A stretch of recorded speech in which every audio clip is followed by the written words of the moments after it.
Sriman Narayana Narayan Narayan Sriman Narayana Narayan Narayan Sriman Narayana Narayan Narayan. Hello दोस्तों, कैसे हो आप सब? आशा करता हूँ आप सब अच्छे और स्वस्थ होंगे। हम भी अच्छे और स्वस्थ हैं। सभी दोस्तों को नारायण नारायण नारायण। आज हम आपको महाशिव पुराण के रुद्र संहिता तृतीय खंड का अगला अध्याय सुनाएंगे। कृपया हमारे वीडियो को ज़्यादा से ज़्यादा शेयर कीजिए, लाइक कीजिए और चैनल को सब्सक्राइब कीजिए। चलो अब हम शुरू करते हैं। जय हो ब्रह्मा विष्णु महेश, आपकी सदाई जय जय होवे। कोई भूल चूक हुई हो तो क्षमा करना प्रभु।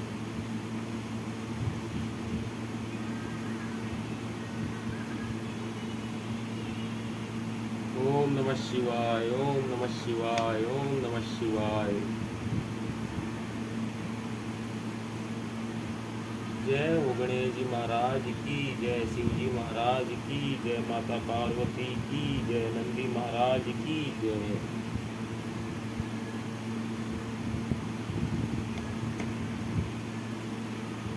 दोस्तों, आज का हमारा अगला अध्याय है अध्याय 31। देवताओं के अनुरोध से वैष्णव ब्राह्मण के वेश में शिव जी का हिमवान के घर जाना और शिव की निंदा करके पार्वती का विवाह उनके साथ में करने को कहना। ब्रह्मा जी कहते हैं, नारद, मैना और हिमवान की भगवान शिव के प्रति उच्च कोटि की अनन्य भक्ति देख इंद्र आदि सब देवता परस्पर विचार करने लगे। तदंतर गुरु बृहस्पति और ब्रह्मा जी की सम्मति के अनुसार सभी मुख्य देवताओं ने शिव जी के पास जाकर उनको प्रणाम किया और वे हाथ जोड़कर उनकी स्तुति करने लगे। देवता बोले, देवदेव महादेव करुणाकर शंकर, हम आपकी शरण में आए हैं, कृपा कीजिए, आपको नमस्कार है। स्वामिन, आप भक्तवत्सल होने के कारण सदा भक्तों के कार्य सिद्ध करते हैं, दीनों का उद्धार करने वाले और दया के सिंधु हैं तथा भक्तों को विपत्तियों से छुड़ाने वाले हैं। इस प्रकार महेश्वर की स्तुति करके इंद्र सहित संपूर्ण देवताओं ने मैना और हिमवान की अनन्य शिव भक्ति के विषय में सारी बातें आदरपूर्वक बताई। देवताओं की यह बात सुनकर महेश्वर ने उनकी प्रार्थना स्वीकार कर ली और हंसते हुए उन्हें आश्वासन देकर विदा किया। तब सब देवता अपना कार्य सिद्ध हुआ मानकर भगवान सदाशिव की प्रशंसा करते हुए शीघ्र अपने घर को लौटकर प्रसन्नता का अनुभव करने लगे। तदंतर भक्तवत्सल महेश्वर भगवान शंभु, जो माया के स्वामी हैं, निर्विकार चित्त से शैलराज के यहाँ गए। उस समय गिरिराज हिमवान सभा भवन में बंधु वर्ग से घिरे हुए पार्वती सहित प्रसन्नतापूर्वक बैठे थे। इसी अवसर पर वहां सदाशिव ने पदार्पण किया। वे हाथ में दंड छत्र, शरीर पर दिव्य वस्त्र, ललाट में उज्ज्वल तिलक, एक हाथ में स्फटिक की माला और गले में शाल ग्राम धारण किए भक्तिपूर्वक हरिनाम का जप कर रहे थे और देखने में साधु वेशधारी ब्राह्मण जान पड़ते थे। उन्हें आया देख सपरिवार हिमवान उठकर खड़े हो गए। उन्होंने उन अपूर्व अतिथि देवता को भूतल पर दंड के समान पड़कर भक्तिभाव से साष्टांग प्रणाम किया। देवी पार्वती ब्राह्मण रूपधारी प्राणेश्वर शिव को पहचान गई थी, अतः उन्होंने भी उनको मस्तक झुकाया और मन ही मन बड़ी प्रसन्नता के साथ उनकी स्तुति की। ब्राह्मण रूपधारी शिव ने उन सबको प्रेम पूर्वक आशीर्वाद दिया, किंतु शिवा को सबसे अधिक मनोवांछित शुभाशीर्वाद प्रदान किया। शैलाधिराज हिमवान ने बड़े आदर से उन्हें मधुपर्क आदि पूजन सामग्री भेंट की और ब्राह्मण ने बड़ी प्रसन्नता के साथ वह सब ग्रहण किया। तत्पश्चात गिरिश्रेष्ठ हिमाचल ने उनका कुशल समाचार पूछा। मुने अत्यंत प्रीतिपूर्वक उन द्विजराज की विधिवत पूजा करके शैलराज ने पूछा, आप कौन हैं?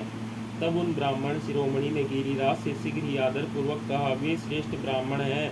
बोले, गिरिश्रेष्ठ, मैं उत्तम विद्वान वैष्णव ब्राह्मण हूँ और ज्योतिषी की वृत्ति का आश्रय लेकर भूतल पर भ्रमण करता रहता हूँ।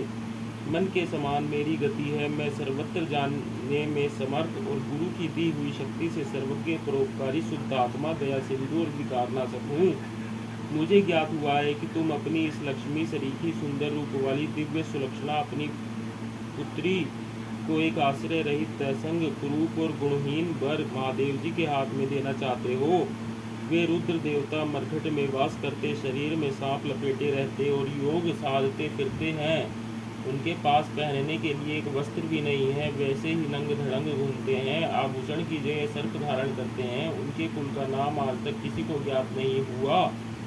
वे कुपात्र और कुशील हैं, स्वभावतः विहार से दूर रहते हैं, सारे शरीर में भस्म रमाते हैं, क्रोधी और अविवेकी हैं। उनकी अवस्था कितनी है यह किसी को ज्ञात नहीं।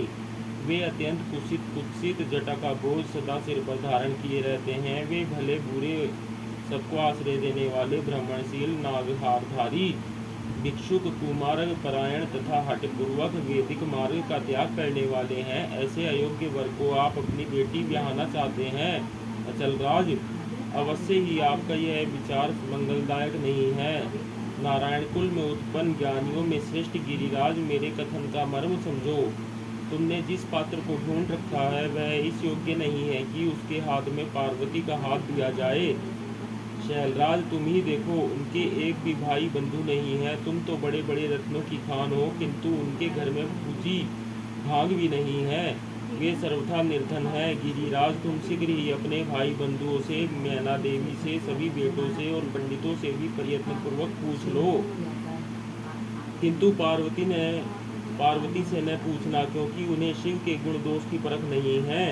ब्रह्मा जी कहते हैं, नारद, ऐसा कहकर वे ब्राह्मण देवता, जो नाना प्रकार की लीला करने वाले शांत स्वरूप शिव ही थे, शीघ्र खा पीकर आनंद पूर्वक वहां से अपने घर को चल दिए। ओम नमः शिवाय, ओम नमः शिवाय, ओम नमः शिवाय। जय हो ब्रह्मा विष्णु महेश, आपकी सदाई जय जय होवे। कोई भूल चूक हुई हो तो क्षमा करना प्रभु। ओम नमः शिवाय, ओम नमः शिवाय, ओम नमः शिवाय। दोस्तों, आज के लिए इतना ही। सभी को नारायण नारायण नारायण।